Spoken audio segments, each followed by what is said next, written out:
Okay, so we've been talking about some of the basics about why chronic pain and chronic illness are learning experiences, the physiologic, biological changes that happen from the interconnection of all your body systems that bring about the suffering, that bring about the dysfunction, that bring about the disability.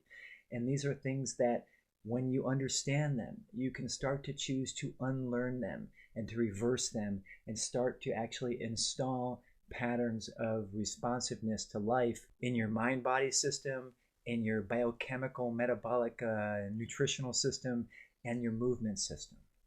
So let's continue.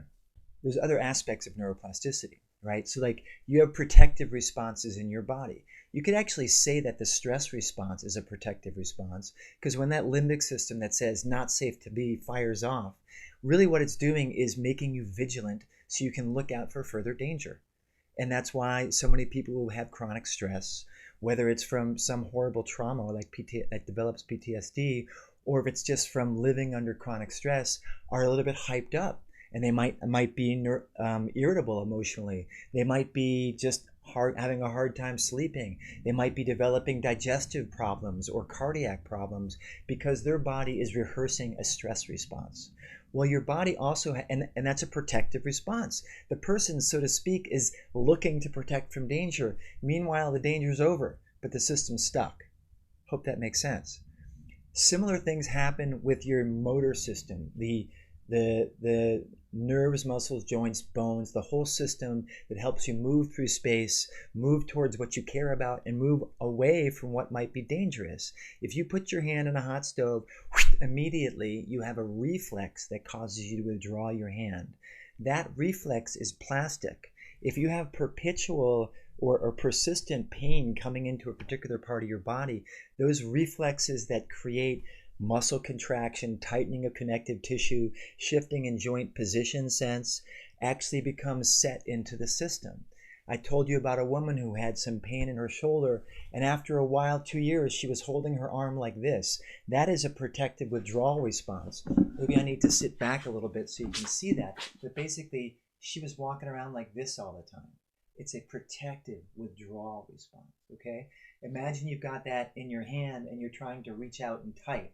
Every day you try to type and you're working against contraction. You're working against yourself.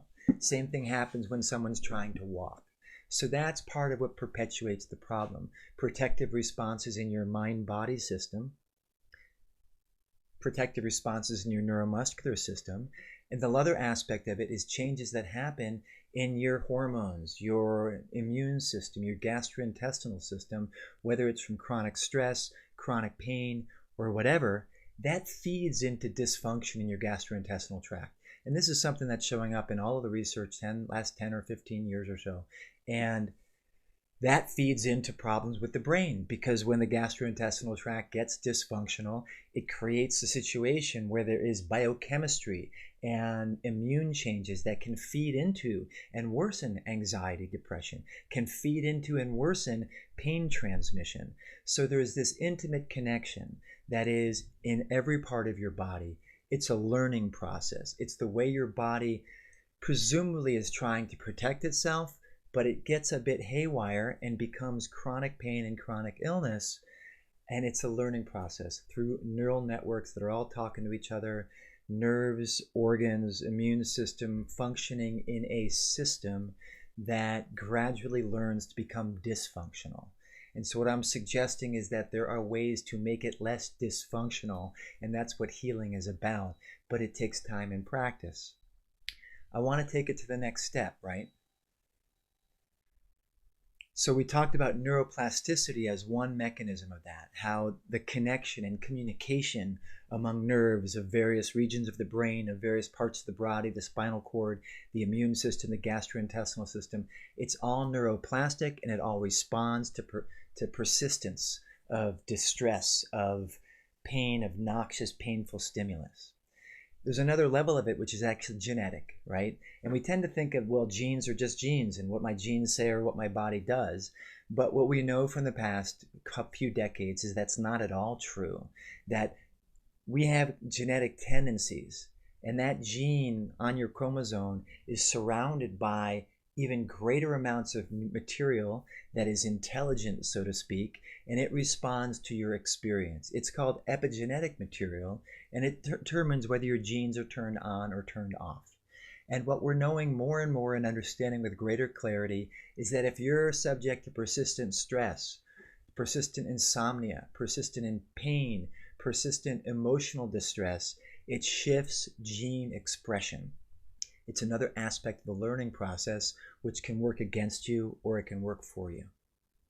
So in summary, the processes by which chronic pain and chronic illness take place, they take place over time. They're learning processes. There are neural networks. There's circuits that work together through various organs, various areas of your brain, nerves that fire together, wire together. So if you want to recover from chronic pain and chronic illness, what's really important is getting out of this mindset that someone else is going to come in and fix you.